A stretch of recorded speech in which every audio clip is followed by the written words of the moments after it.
ఓం సాయిరామ్. సమర్థ సద్గురు సాయినాథ్ మహారాజ్ కీ జై. ముందుగా మన సాయి కుటుంబ సభ్యులందరికీ నమస్కారం అండి. అందరూ కూడా సుఖంగా, సంతోషంగా, ఆరోగ్యంగా బాగుండాలని మనస్ఫూర్తిగా కోరుకుంటూ ఈరోజు వీడియో మొదలు పెడుతున్నాను. ఇక ఈరోజు వీడియోలో బాబా గారు ఏం చెప్పబోతున్నారు అంటే, తల్లి, ఇది ఆ దైవం నిర్ణయించాడు, నీ బుద్ధి మందగించింది, కాస్త మేలుకో అని బాబాగారు ఈరోజు ఒక మంచి సందేశాన్ని అందిస్తున్నారండి. ఈ సందేశం విన్నంతసేపు మీ జీవితంలో ఖచ్చితంగా ఎక్కడ తప్పు చేస్తున్నారో గ్రహించగలుగుతారు. ఎక్కడ మన బుద్ధి మందగిస్తుందో అక్కడ కాస్త మేలుకో అని బాబాగారు ఈరోజు మనకు ఈ సందేశం ద్వారా తెలియపరుస్తున్నారు. తప్పు చేయడం మానవ సహజం, కానీ ఆ తప్పుని గ్రహించలేకపోతేనే లేనిపోని సమస్యలను కొని తెచ్చుకోవడం అవుతుంది. కాబట్టి అలాంటి సమస్యలేవి మన జీవితంలో లేకుండా ఉండటానికి ఈరోజు బాబాగారు ఈ సందేశాన్ని అందిస్తున్నారు. మరి ఆ సందేశం ఏ విధంగా బాబాగారు మనకు తెలియజేస్తున్నారో ఈ చిన్న కథ రూపంలో తెలుసుకుందాం. అనగనగా రామచంద్రాపురం అనే గ్రామంలో శంకరయ్య అనే దర్జీ అంటే బట్టలు కుట్టేవాడు ఉండేవాడు. ఆ ఊర్లో ఎవరు కొత్త బట్టలు కుట్టించుకోవాలన్నా శంకరయ్య దగ్గరికి వచ్చేవారు. ఎంతమంది కొత్తవారు వచ్చినా శంకరయ్యకు పోటీ ఎవరూ ఉండేవారు కాదు. కానీ శంకరయ్య కుట్టడానికి ఇచ్చిన బట్టల్లో ఎంతో కొంత మిగుల్చుకొని తన కొడుకుకి చొక్కాలు కుట్టేవాడు. ఒకరోజు శంకరయ్య కొడుకు సీను వేసుకున్న చొక్కా చూసి సీను స్నేహితుడు విష్ణు ఇలా అడుగుతాడు, ఏరా సీను, నీ చొక్కా చాలా బాగుంది, ఎంతో అందంగా ఉంది. ఈ చొక్కా అంత బాగుందారా నీకు? ఇది మా నాన్న కుట్టాడురా. మా నాన్న నాకు నెలకు 2 చొక్కాలు కుడతాడు. అవునరా, మీ నాన్న చాలా బాగా కుడతాడు. మా నాన్న ఉన్నాడు చూడు, ఏం చేద్దాం, పండుగకి ఒక చొక్కా కూడా కుట్టించడమే కష్టం. దాందేముంది లేరా, నా దగ్గర బోలెడు చొక్కాలున్నాయి, కావాలంటే నువ్వు నా చొక్కాలు వేసుకో. ఈలోపు అటువైపు కృష్ణ అనే ఆ ఊర్లో ఒక వ్యక్తి అచ్చం సీను వేసుకున్న చొక్కా లాంటిది వేసుకుని వస్తూ సీనుని చూసి ఆగి, మన ఇద్దరి చొక్కాలు ఒకేలా ఉన్నాయి, నీ చొక్కా మీ నాన్న ఎప్పుడు కుట్టాడురా? 2 రోజుల క్రితం కుట్టాడండి. అయినా మన ఇద్దరి చొక్కాలు ఒకటేలాగా ఉండడం ఆశ్చర్యంగా ఉంది కదా? ఎందుకు ఆశ్చర్యంగా ఉండదు? నీకు కుట్టిన చొక్కా గుడ్డ నా చొక్కా నుండి కాజేసి కుట్టినదేరా. ఎన్నిసార్లు తిట్టినా మీ నాన్నకు బుద్ధి రాదు. మా నాన్న అలా ఏమి చేయడండి. మొన్న పట్నం వెళ్ళినప్పుడు కొనుక్కొని వచ్చానని మా అమ్మతో చెప్తుంటే మీ నాన్న అలానే చెబుతూ ఉంటాడు. నీకు కుట్టే బట్టలన్నీ నాలాంటి వారి దగ్గర కొట్టేసి కుట్టినవే. అలా శంకరయ్యని తిట్టుకుంటూ ఆ వ్యక్తి అక్కడి నుండి వెళ్ళిపోతాడు. అది విని సీనుకి చాలా కోపం వస్తుంది. అక్కడి నుండి ఇంటికి వెళ్ళి, నాన్నా, నాకు ఈ చొక్కా ఎక్కడ కొని తీసుకొచ్చావు? నిజం చెప్పు, నువ్వు మొన్న పట్నం వెళ్ళినప్పుడు తెచ్చావా? అవునరా, మొన్న ఆదివారం పట్నం వెళ్ళినప్పుడు తీసుకొచ్చా. నీకు కొత్త చొక్కాని కుట్టాను. ఏం బాగానే ఉంది కదా? నువ్వు అబద్ధం ఆడుతున్నావు నాన్న. ఇది ఆ కృష్ణ గారికి కుట్టిన చొక్కా గుడ్డ నుండి కొంత తీసుకొని నాకు చొక్కా కుట్టావు కదా? ఆయన ఈరోజు ఇలాంటి చొక్కాని వేసుకొచ్చి నా చొక్కా కూడా ఆయన గుడ్డ నుండి నువ్వు కాజేసి కుట్టావంటున్నారు. ఆ కృష్ణగాడు అలా అన్నాడా? అంటే ఆ రకం చొక్కా వాడు ఒక్కడే కొన్నాడా ఏంటి? పొరపాటున మనం కూడా అక్కడే కొనుండొచ్చు కదా. ఈసారి కృష్ణ కనబడినప్పుడు వాడి పని చెప్తానులే. నువ్వు అబద్ధం ఆడుతున్నావని నాకు తెలిసిపోయింది నాన్న. ఇంకోసారి ఇలా కుడితే నేను అస్సలు వేసుకోను. అలా అంటావేంట్రా? కోపం తెచ్చుకోవద్దు, వాళ్ళు అలానే అంటారు. మిగిలిపోయిన గుడ్డ ఊరికే పారేయడం ఎందుకని నీకు చొక్కా కుట్టాను అంతే. అయినా వాడు కూడా ఇదే రోజు చొక్కా వేసుకువస్తాడని నాకు మాత్రం ఏం తెలుస్తుంది? నీకు కుట్టే కొత్త కొత్త బట్టలన్నీ ఇలా కుట్టినవే. ఈసారి అలా చేయనులే. అయినా నువ్వు చిన్నవాడివి, అటువంటివేమీ పట్టించుకోవద్దు, వెళ్ళి ఆడుకో. అలా వాళ్ళిద్దరూ మాట్లాడుకుంటూ ఉండగా అక్కడికి ఆ ఊరి జమీందారు గారి దగ్గర పనిచేస్తున్న రాఘవయ్య కొత్తగా బట్టలు కుట్టించుకోవడానికి వస్తాడు. రండి రండి రాఘవయ్య గారు, ఏంటి కొత్త బట్టలేవో తెచ్చినట్టున్నారు? అవును శంకరయ్య, ఇదిగో గుడ్డ, దీంతో 2 చొక్కాలు కుట్టు నాకు. ఎవరు చూసినా ఎక్కడ కుట్టించావనాలి, ఆ విధంగా కుట్టాలి. మీరు ప్రత్యేకంగా చెప్పాలా? మీకెందుకు, మీరెళ్ళి 4 రోజులు ఆగిరండి, వీటిని కుట్టి ఉంచుతా. ఇదిగో శంకరయ్య, నీకు ముందే చెబుతున్నాను, నేను ఇచ్చిన బట్టలో ఏమైనా తీసుకున్నట్టు తెలిసిందో ఊరుకునేదే లేదు. అసలే నీకు ఎవరు బట్టలిచ్చినా అందులో ఎంతో కొంత కొట్టేస్తావని చెడ్డ పేరు కూడా ఉంది. అదంతా ఉట్టి పుకారయ్యా రాఘవయ్య గారు. అలాంటిదేమీ లేదు. మీ కొలతలు నా దగ్గర ఉన్నాయి. వెళ్ళిరండి. వెళ్ళక ఏం చేస్తాను? వేరే ఎవరి దగ్గర ఇద్దామన్నా నీలాగా కుట్టేవాళ్ళు ఎవరూ లేరు. సరే, జాగ్రత్తగా కుట్టు. అది అసలే చాలా డబ్బులు పెట్టి కొన్నాను. జమీందారు గారి దగ్గర పనిచేస్తున్నాను కదా. ఆ విధంగా రాఘవయ్య బట్టలు ఇచ్చి వారం రోజుల తర్వాత తిరిగి కుట్టిన బట్టలు తీసుకోవడానికి వస్తాడు.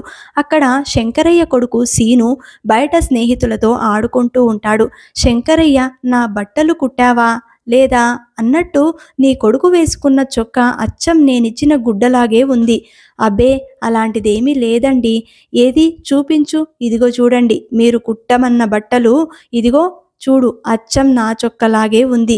మీ అబ్బాయి వేసుకున్న చొక్కా కూడా ఇందులో కూడా కొట్టేశావన్నమాట.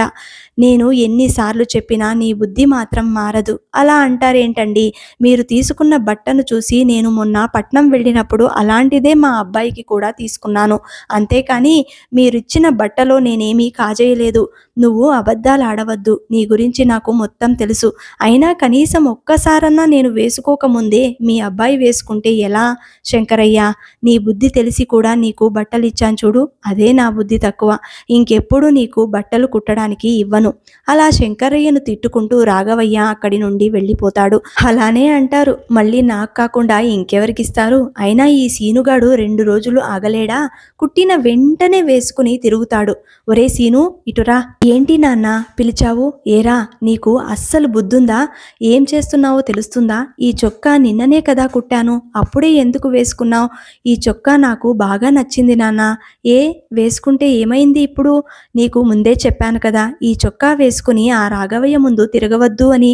వాడి గుడ్డలో మిగిలిన ముక్కతో కుట్టాను. నీకు చొక్కా కుడితే సరిగ్గా అతను వచ్చే సమయానికి నువ్వు ఆ చొక్కా వేసుకుని తిరుగుతున్నావు. చూసి ఏమనుకుంటాడు? పైగా నాకన్నా ముందు నీ కొడుకు వేసుకుని తిరుగుతున్నాడు అని అంటున్నాడు. నేను వేసుకునే సమయానికి రాఘవయ్య గారు వస్తారని నేనేమైనా అనుకున్నానా? పైగా నాకి చొక్కా బాగా నచ్చింది. నువ్వెక్కడ దొరికావురా బాబు? పైగా నా పరువు మొత్తం తీసేస్తున్నావు. ఇంకొకసారి నీకు కొత్త చొక్కా కుట్టను. అలా ఉండగా ఆ ఊరి జమీందారు గారి అబ్బాయికి వివాహం కుదురుతుంది. పెళ్లికి మంచి బట్టలు కుట్టించుకోవాలనుకుంటాడు. చూడండి రాఘవయ్య గారు, రేపు మన ఇద్దరం పట్నం వెళ్ళవలసి పని ఉంది. ఆ అబ్బాయి వివాహం కుదిరింది. నాకు అబ్బాయికి ఒకే విధంగా ఉండేటట్టు బట్టలు తీసుకుందామని అనుకుంటున్నాను. సరేనయ్యా, రేపు ఉదయం ఆ జట్కా బండిని తయారు చేసి ఉంచుతా. ఆ బట్టలు ఎలా ఉండాలంటే అవి ఇంతకు ముందు ఎవరూ చూడని విధంగా ఉండాలి. ధర ఎక్కువైనా పర్వాలేదు, మన జమీందారి స్థాయికి ఎక్కడ తగ్గకుండా ఉండాలి. అలా పట్నం వెళ్ళి కొంటే అందరూ అక్కడే కొంటూ ఉంటారు కదండి. పొరపాటున మీరు కొన్న దగ్గరే మన ఊర్లో వాళ్ళు ఎవరైనా కొంటే బాగోదు. మనమే ఎవరినైనా బట్టలు నేసేవాడిని పిలిపించి కొత్తగా తయారు చేసుకుంటే బాగుంటుందని నా అభిప్రాయం. నిన్న రాత్రి ఒక కల వచ్చింది రాఘవయ్య గారు. నా కుమారుడి వివాహంలో నేను మా అబ్బాయి ఇద్దరం బంగారు బట్టలు వేసుకున్నట్టు, అందరూ ఆ బట్టలు చూసి చాలా బాగున్నాయి అన్నట్టు కల వచ్చింది. అలా నిజంగా జరిగితే ఎంత బాగుంటుంది కదూ? అలా జరిగే అవకాశం ఉంటుందంటారా? మీకు ఆ కల నెరవేర్చుకోవాలని ఉంటే బంగారంతో బట్టలు నేసే వాళ్ళు ఉన్నారేమో కనుక్కొని చూస్తానయ్యా. మీరేం చేస్తారో నాకు తెలియదు. ఎంత ఖర్చైనా పర్వాలేదు, బంగారంతో బట్టను నేసేవాడిని తీసుకురండి. అలా రాఘవయ్య అన్ని చోట్ల వెతికి బట్టను నేయడంతో అనుభవం ఉన్న ఒక వ్యక్తిని తీసుకుని వస్తాడు. అప్పుడు మహారాజు ఇలా అంటాడు, చూడండి, మీరు దారంతో బట్టలు నేస్తూ ఉంటారు కదా, అలాగే నేను కొంత బంగారం ఇస్తాను. దాంతో బట్టలు తయారు చేసి ఇవ్వగలరా? అందరిలాగా పెళ్లికి సాధారణ బట్టలు వేసుకుంటే నా ప్రత్యేకత ఏముంటుంది? అందుకే బంగారంతో తయారు చేసిన బట్టలు వేసుకోవాలనుకుంటున్నాను. అది మీ వల్ల సాధ్యమవుతుందా? అవుతుందయ్యా. ముందుగా బంగారంతో పలచని దారం తయారు చేసుకోవాలి. ఆ తర్వాత దానితో మగ్గం మీద బట్టను నేయాలి. కానీ ఈ విధంగా తయారు చేయడానికి చాలా సమయమే పడుతుందయ్యా. మా అబ్బాయి పెళ్లికి ఇంకా 2 నెలల సమయం ఉంది. మా ఇద్దరికి 4 జతల బట్టలు కావాల్సి ఉంటుంది. అవి తయారు చేసి ఇవ్వటానికి ఎంత సమయం పడుతుందో చెప్పండి. అయ్యా, 4 జతలంటే దాదాపు 20 రోజుల సమయం పడుతుంది. 20 రోజులలో మీరు ఆ బట్టలు ఇస్తాను అంటే నాకు ఎటువంటి అభ్యంతరము లేదు. మీకు కావలసిన బంగారాన్ని ఈ రాఘవయ్య గారికి ఇచ్చి పంపుతాను. మీరు వెంటనే పని మొదలు పెట్టండి. అలా బట్టలు నేసే వ్యక్తికి 20 రోజులలో 4 జతలకు కావలసిన బట్టను నేసి ఇస్తాడు. అవి జమీందారు గారికి ఎంతగానో నచ్చుతాయి. దానికి తగిన పైకం చెల్లించి ఆ వ్యక్తిని అక్కడి నుండి పంపించేస్తాడు. అయ్యా, మీరనుకున్నట్టే బంగారంతో బట్ట అయితే తయారైపోయింది. ఇక మీ కల నెరవేరినట్టే కదా అయ్యా. అప్పుడే ఎక్కడ బంగారంతో బట్ట తయారైతే సరిపోతుందా? ఇంకా ఈ బట్టను సరైన దర్జీకి ఇచ్చి మనం అనుకున్నట్టు కుట్టించిన తర్వాత కదా నా కల నెరవేరినట్టు అవుతుంది. అవునండి, మీరన్నట్టు దీన్ని మంచి దర్జీకి ఇచ్చి కుట్టినప్పుడే కదా మీరు ధరించడానికి వచ్చేది. మన ఊర్లోనే మంచి దర్జీ ఉన్నాడు కదా, ఒకసారి ఆ శంకరయ్యను పిలిపించండి. నాది మా అబ్బాయిది కొలతలు తీసుకుని ఈ బంగారు బట్ట తీసుకుని వెళతాడు. అయ్యా, ఆ శంకరయ్య పెద్ద దొంగ. మనం ఏది కుట్టడానికి ఇచ్చినా దాంట్లో ఎంతో కొంత కొట్టేయనిదే అతనికి నిద్ర పట్టదు.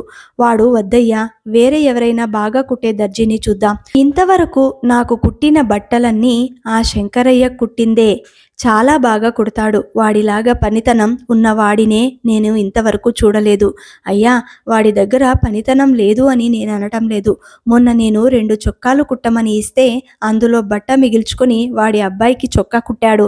పైగా ఆ చొక్కా నేను తొడిగేలోపే అదే రకం చొక్కా వాడి కొడుకు వేసుకుని తిరుగుతున్నాడు. పైగా ఇది మామూలు బట్ట కూడా కాదు, బంగారంతో తయారు చేసిన బట్ట. వాడిని నమ్మి ఇవ్వడం అంత మంచిది కాదు. మరి ఇప్పుడు ఏం చేద్దాం? వాడిలాగా కుట్టే దర్జీ ఇప్పటికిప్పుడు ఎక్కడ దొరుకుతాడు? మనకు వేరే మార్గం లేదా? అయితే ఒక పని చేద్దామయ్యా, ఆ శంకరయ్యని వాడి కుట్టు మిషన్ని తీసుకుని ఇక్కడికే వచ్చి కుట్టమని చెప్పాలి. ఇక్కడ కుడితే వాడిని ఒక కంట కనిపెట్టుకొని ఉండవచ్చు. లేకపోతే తప్పకుండా ఎంతో కొంత వాడు కాజేస్తాడయ్యా. మీరన్నది నిజమేనండి. అది బంగారంతో తయారు చేసిన బట్ట. వాడిని ఇక్కడికే పిలిపిద్దాం. వాడు ఇక్కడికి వచ్చి కుడతాను అంటాడో లేదో. ఎందుకు రాడండి? 4 డబ్బులు ఎక్కువ ఇస్తే వాడే వస్తాడు. నేను రేపు ఇక్కడికి రమ్మని కబురు పెడతాను, ఉండండి. అలా రాఘవయ్య కబురు అందుకున్న దర్జీ శంకరయ్య జమీందారు గారి దగ్గరికి వస్తాడు. అయ్యా, నన్ను రమ్మన్నారంట. ఏమైనా కొత్త బట్టలు కుట్టాలా? అవును శంకరయ్య, నేను ఇప్పుడు ఇవ్వబోయేవి సామాన్యమైన బట్టలు కాదు, బంగారంతో నేసిన బట్టలు. జాగ్రత్తగా కుట్టాలి. అసలే ఇది మా ఇంట్లో జరిగే మొట్టమొదటి శుభకార్యం. మా అబ్బాయికి నాకు ఒకే రకంగా ఉండేలాగా 4 జతలు బట్టలు కుట్టాలి. బంగారంతో బట్ట తయారు చేశారా? వినడానికే కొత్తగా ఉంది. సరే అయితే దాన్ని నాకు ఇవ్వండి. ఇంకా మీ పని తప్ప వేరే ఏ పని పెట్టుకోకుండా ఆ 4 జతలు మీకు 10 రోజుల్లో ఇచ్చేస్తా. అప్పుడు రాఘవయ్య ఇలా అంటాడు. నీ సంగతి తెలిసి బంగారు బట్ట ఇచ్చి పంపడం కుదరదు. అందులో నువ్వు తప్పకుండా ఎంతో కొంత కొట్టేస్తావు. అందుకే మీరుండండి రాఘవయ్య గారు. అలా కాదు శంకరయ్య, నువ్వు నా కోసం ఒక పని చేయాలి. నీ కుట్టు మిషన్ ఏదైతే ఉందో దానిని ఇక్కడ తీసుకుని వచ్చి నా ఎదురుగా కుట్టాలి. అప్పుడు నాకు కావలసిన విధంగా నువ్వు కుట్టడానికి అవకాశం ఉంటుంది కదా. అప్పుడు రాఘవయ్య ఇలా అంటాడు. పైగా నువ్వు ఆ బంగారు బట్టని కొట్టేయకుండా నీ మీద ఒక కన్ను వేసే అవకాశం కుదురుతుంది. ఏంటి రాఘవయ్య గారు, నేను మాట్లాడుతున్నాను కదా, మీరాగండి. అది కాదు శంకరయ్య, నువ్వు ఈ 10 రోజులు ఇక్కడే ఉండి కుట్టు. దానికి నువ్వు సాధారణంగా ఒక జతకు తీసుకున్న డబ్బు కన్నా 3 రెట్లు ఎక్కువ ఇస్తాను. కానీ ఆ బట్టలు మాత్రం ఇంతకు ముందు ఎవరూ కనీ విని ఎరిగినట్టుగా ఉండాలి. నీ పనితనం నాకు తెలుసు. నీ మీద నాకు పూర్తి నమ్మకం కూడా ఉంది. అలాగే అయ్యా, మీరు అంతగా అడిగితే కాదనలేను. నా కుట్టు మిషన్ తీసుకుని రేపు ఉదయమే ఇక్కడికి వస్తాను. అన్నట్టు కుట్టడానికి దారం కూడా బంగారంతో తయారు చేసినదే సిద్ధంగా ఉందా? మామూలు దారంతో కుడితే బాగుండదు. అందుకే అడుగుతున్నాను. నువ్వు రేపు ఉదయం ఇక్కడికి వచ్చే సమయానికి అన్నీ సిద్ధం చేసి ఉంచుతా. నువ్వు వెళ్ళు, రేపు ఉదయం వచ్చేసేయ్. వినిపించిందా శంకరయ్య? ఒళ్ళు దగ్గర పెట్టుకొని పని చెయ్యి అని రాఘవయ్య అంటాడు. ఏమైనా తేడా వస్తే నీ వీపు పగులుతుంది. జాగ్రత్తగా ఉండు. ప్రతిసారి ఈ రాఘవయ్య గారు నన్ను చాలా తక్కువ చేసి మాట్లాడుతున్నారయ్యా. నన్ను అలా అంటే ఇక్కడికి రావడం కుదరదు జమీందారు గారు. రాఘవయ్య గారు, మీరెందుకు అంత ఆవేశపడుతున్నారు? సరే శంకరయ్య, నేను రాఘవయ్యకు చెప్తానులే. కానీ నువ్వు వెళ్ళి ఉదయం వచ్చేసేయ్. అలా అక్కడి నుండి శంకరయ్య వెళ్ళిపోతాడు. ఏంటండి రాఘవయ్య గారు, మీరు అలా మాట్లాడితే వాడు రేపు రాను అంటే మనం ఎక్కడికి వెళ్ళాలి చెప్పండి? అది కాదయ్యా, వాడు ఎప్పుడైతే నేను కుట్టమని ఇచ్చిన బట్టలో బట్టలో వాళ్ళ అబ్బాయికి చొక్కా కుట్టాడో అప్పటి నుంచి వాడి మీద ఒళ్ళు మండిపోతుంది. అలా మరుసటి రోజు ఉదయమే శంకరయ్య తన కుట్టు మిషన్ తీసుకుని జమీందారు గారి ఇంటికి వస్తాడు. అయ్యా, మీరు ఆ బట్ట నాకు ఇప్పిస్తే నేను ఇంకా నా పని మొదలు పెడతా. ఇదిగో ఇదే ఆ బట్ట, ఇవి దారాలు. నేను ఇక్కడే కూర్చుని ఉంటా, నువ్వు నీ పని మొదలుపెట్టు. ఎటువంటి తేడా రాకూడదు. మీరే చూస్తారు కదా, ఆ బట్టలు వేసుకుని మీరు పెళ్లిలో తిరుగుతూ ఉంటే అందరూ అడగాలి ఈ బట్టలు ఎవరు కుట్టారు అని. అలా శంకరయ్య తన పని మొదలుపెట్టి మధ్యాహ్న భోజనం సమయం వరకు కుడుతూ ఉంటాడు. ఏం శంకరయ్య, భోజనం వేళ అయింది, ఇంకా భోజనం చేయవా? లోపల అమ్మగారికి చెప్తాను, వెళ్ళి భోంచేసిరా. నేను బయట భోజనం తిననయ్యా, నాకు బయట భోజనం పడదు. ఈ పాటికి మా అబ్బాయి భోజనం తీసుకుని వస్తూ ఉంటాడు. ఈలోపు వాళ్ళ అబ్బాయి భోజనం తీసుకొచ్చి శంకరయ్యకు ఇస్తాడు. అదిగో చూసారా అయ్యా, వీళ్ళ అబ్బాయి వేసుకుని వచ్చిన చొక్కా నాదే. ఈ శంకరయ్య నేనిచ్చిన బట్ట నుంచి మిగిల్చుకొని వాళ్ళ అబ్బాయికి చొక్కా కుట్టాడు. ఏంటి రాఘవయ్య గారు, మీరు కొన్న బట్టల కొట్టలోనే నేను కొన్నానంటే వినరే? మీ గొడవ ఆపి ఇక పని కానివ్వండి. అలా 9 రోజులు శంకరయ్య జమీందారు గారి ఇంటికి వచ్చి బట్టలు కుట్టి వెళుతూ ఉంటాడు. ఒకరోజు రాత్రి శంకరయ్య భార్య శంకరయ్యతో ఇలా అంటుంది, ఏంటండి ఇంత రాత్రి అయినా ఇంకా పడుకోలేదు? భోజనం చేయమన్నా ఆకలి లేదు అంటున్నారు, ఏమైంది? ఏమీ లేదే, నేను కుట్టే ఆ బంగారు గుడ్డ నుండి ఎంతో కొంత కాజేద్దామని చూస్తుంటే అస్సలు కుదరటం లేదు. ఆ జమీందారు గారు ఎప్పుడు చూసినా నా ముందే ఉంటాడు. రేపు ఇంకా ఆఖరి రోజు, ఎలాగైనా ఆ గుడ్డ కొంతైనా కాజేయాలనుకుంటున్నాను. ఎలాగో అర్థం కావటం లేదు. మీ బుద్ధి పోనిచ్చుకోలేదు. అది పెద్దవారితో వ్యవహారం. మీరేమైనా పిచ్చి పిచ్చి వేషాలు వేస్తే వాళ్ళు మిమ్మల్ని తీసుకుని వెళ్ళి జైల్లో పెట్టేస్తారు. అటువంటివి ఏమీ పెట్టుకోకుండా పని తొందరగా ముగించుకొని వచ్చేయండి. అలా కాదు కానీ రేపు నువ్వు నాకు భోజనం పంపే క్యారేజీ ఖాళీగా పంపు, మిగతా అది నేను చూసుకుంటా. మళ్ళీ ఏమైనా అయ్యిందంటే మిమ్మల్ని ఇంకా ఇంటికి రానిచ్చేదే లేదు. తిండి కూడా బయట తినాల్సి వస్తుంది, జాగ్రత్త. అలా మరుసటి రోజు ఉదయమే శంకరయ్య బయలుదేరే ముందు, ఒరే సీను, నువ్వు రోజూ మధ్యాహ్నం 1 గంటకు వచ్చినట్టు ఈరోజు రావద్దు. 3 గంటలకి రా. నేను నిన్ను ఆలస్యంగా వచ్చావు అని కొడతాను. నువ్వు ఆ క్యారేజీని నాకు అక్కడ ఇవ్వకుండా నీతో తీసుకుని ఇంటికి వచ్చేసేయ్. అలా చేస్తే నీకు మంచి చొక్కాను పట్నం నుండి తీసుకొచ్చి కుట్టిస్తాను. అలా చెప్పి బట్టలు కుట్టడానికి శంకరయ్య వెళ్ళిపోతాడు. మధ్యాహ్న భోజనం సమయం అవుతుంది. ఏంటి శంకరయ్య, మీ అబ్బాయి ఈరోజు ఇంకా భోజనం తీసుకురాలేదు? భోజన సమయం దాటిపోయి 2 గంటలవుతుంది. ఏమోనయ్యా, ఎక్కడో ఆడుకుంటూ ఉండిపోయి ఉంటాడు. రానివ్వండి, వాడికి 4 తగిలిస్తే గాని మాట వినడు. అలా ఉండగా సీను క్యారేజ్ తీసుకుని మధ్యాహ్నం 3 గంటలకు వస్తాడు. ఏరా, ఇప్పటి వరకు ఏం చేస్తున్నావు? నీ స్నేహితులతో ఆడుకుంటున్నావా? ఉండు, నీ పని చెబుతా అని వారిని పట్టుకొని కొడుతూ ఉంటాడు. అప్పుడు సీను దూరంగా పారిపోయి ఇలా అంటాడు, నువ్వు నన్నే కొడతావా? అమ్మ వండటం ఆలస్యమైతే దానికి నేనేం చేయను? నువ్వు కొట్టావు కాబట్టి ఈ క్యారేజీ నీకు ఇవ్వను. నేను తిరిగి ఇంటికి తీసుకెళ్ళిపోతా. ఈరోజంతా ఆకలితో ఉండు. ఇది చూసి జమీందారు రాఘవయ్య ఇద్దరు నవ్వుకుంటూ ఉంటారు. సీనును కొడుతున్న సమయంలో శంకరయ్య ముందుగానే దొంగలించి ఉంచిన గుడ్డని క్యారేజీలో పెట్టి కొడుకు తీసుకుని వెళ్ళిపోయేలా చేస్తాడు. అయ్యా, మీ బట్టలు కుట్టడం పూర్తి అయ్యింది. నాకు రావలసిన 100 రూపాయలు ఇప్పిస్తే నేను బయలుదేరతాను. చాలా బాగా కుట్టావు శంకరయ్య, ఇదిగో 100 రూపాయలు. ఏమండి రాఘవయ్య గారు, ఇక వెళ్ళొస్తాను. రోజు నేను వెళ్లే ముందు తనిఖీ చేస్తారు కదా, ఈరోజు కూడా తనిఖీ చేస్తే నేను వెళ్తాను. అలా రాఘవయ్య శంకరయ్యను తడిమి చూసి ఏమీ లేదని గ్రహించి అక్కడి నుండి పంపించేస్తాడు. దారిలో శంకరయ్య మనసులో ఇలా అనుకుంటూ వస్తాడు, హమ్మయ్య, ఎవరికీ అనుమానం రాకుండా ఎలాగైతేనేమి ఆ బంగారు గుడ్డని కొంతైనా దొంగలించాను. దాంతో నా భార్యకి ఒక నగ చేయిస్తాను. అలా దొంగలించిన గుడ్డతో భార్యకు ఒక నగ చేయించగా చిన్న గుడ్డ మిగిలిపోతుంది. అలవాటు ప్రకారంగానే బట్టలు కుట్టే సమయంలో తన కొడుకుకి ఒక చొక్కా కుడుతున్న సమయంలో ఆ చిన్న ముక్కని జేబుగా కుడతాడు. ఆ బంగారు జేబు ఉన్న చొక్కని వేసుకుని సీను ఆడుకుంటూ ఉంటాడు. అదే రోజు అటుగా రాఘవయ్య వెళుతూ అక్కడ ఆగి, అరే, వీడు ఆ శంకరయ్య కొడుకు కదూ, వీడి చొక్కా జేబేంటి బంగారంలా మెరిసిపోతుంది? బంగారంలా మెరవడం ఏమిటి? అది బంగారమే అంటే ఆ శంకరయ్య జమీందారు గారి దగ్గర బంగారం బట్ట కాజేశాడన్నమాట. ఆ శంకరయ్య గాడికి ఎలాగైనా బుద్ధి చెప్పాల్సిందే. ఏరా సీను, నీకు జమీందారు గారు కొన్ని మిఠాయిలు ఇస్తా అన్నారు, నాతో వస్తావా? ఎందుకు రాను, పదండి వెళ్దాం. అలా సీనుని తీసుకుని జమీందారు గారి దగ్గరికి వెళ్ళి జరిగిందంతా చెబుతాడు రాఘవయ్య. సాయంత్రం ఎంతసేపైనా కొడుకు ఇంటికి రాకపోయేసరికి సీను స్నేహితుడి ద్వారా సీనుని రాఘవయ్య జమీందారు గారి ఇంటికి తీసుకెళ్లాడు అని తెలిసి అక్కడికి వెళతాడు శంకరయ్య. శంకరయ్య రారా, నీకోసమే ఎదురు చూస్తున్నాం. నా కోసం ఎదురు చూడడం ఏంటి? మా అబ్బాయిని తీసుకొచ్చారంట కదా, వాడిని పంపిస్తే నేను వెళ్ళిపోతాను. మీ అబ్బాయిని పంపాలంటే ముందు నువ్వు బంగారు బట్టను దొంగలించినందుకు 200 రూపాయలు చెల్లించాలని జమీందారు గారు చెప్పారు. నేను బంగారు గుడ్డను దొంగిలించలేదు. అయినా నేను వెళ్ళేటప్పుడు నన్ను తనిఖీ చేసిన తర్వాతే కదా వెళ్ళాను. అవునా? అయితే ఈ చొక్కాకు బంగారు జేబు ఎలా వచ్చింది? శంకరయ్య చెప్పు. నువ్వు మర్యాదగా దొంగలించిన ఆ బట్టకు 200 రూపాయలు చెల్లిస్తావా, లేకపోతే నిన్ను పోలీసులకు పట్టించి ఇవ్వమంటావా? అయ్యా, నేను 200 రూపాయలు చెల్లిస్తాను. నన్ను క్షమించండి. ఆ అబ్బాయిని విడిచిపెట్టండి అయ్యా. అలా శంకరయ్య 200 రూపాయలు చెల్లించి తన కొడుకుని తీసుకుని ఇంటికి వెళుతూ, ఏరా, ఏ రోజు కుట్టిన చొక్కా ఆ రోజు వేసుకుని తిరగడమే నీ పని అయిపోయింది. అసలు నీకు చొక్కాలు కుట్టడం నాది తప్పు. ఈ రోజు చూడు ఎంత పని జరిగిందో. నేనేమైనా వాళ్ళ దగ్గర కొట్టేసిన గుడ్డతో చొక్కాలు కుట్టమని చెప్పానా నాన్న? కొని కుట్టించవచ్చు కదా.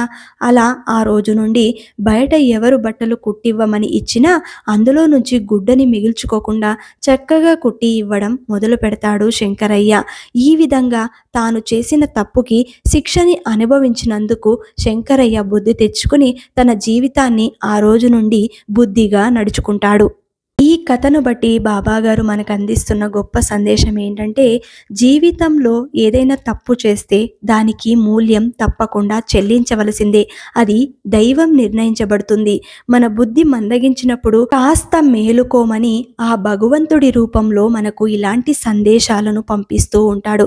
మన జీవితంలో కూడా అంతే. మనం ఎక్కడైనా తప్పులు చేస్తూ ఉంటే జాగ్రత్త పడడానికి బాబాగారు అందిస్తున్న గొప్ప సందేశం. ఈ కథ కనుక మీకు నచ్చితే శ్రద్ధా సబూరి అని కమెంట్ చేయండి. అలాగే ఈ వీడియోని 10 మందికి అందేలాగా షేర్ చేయండి, లైక్ చేయండి. మళ్ళీ ఇంకొక మంచి వీడియోతోటి మీ ముందుంటాను. అంతవరకు సెలవు. సర్వే జనా సుఖినో భవంతు. సర్వం శ్రీ సాయినాథార్పణమస్తు.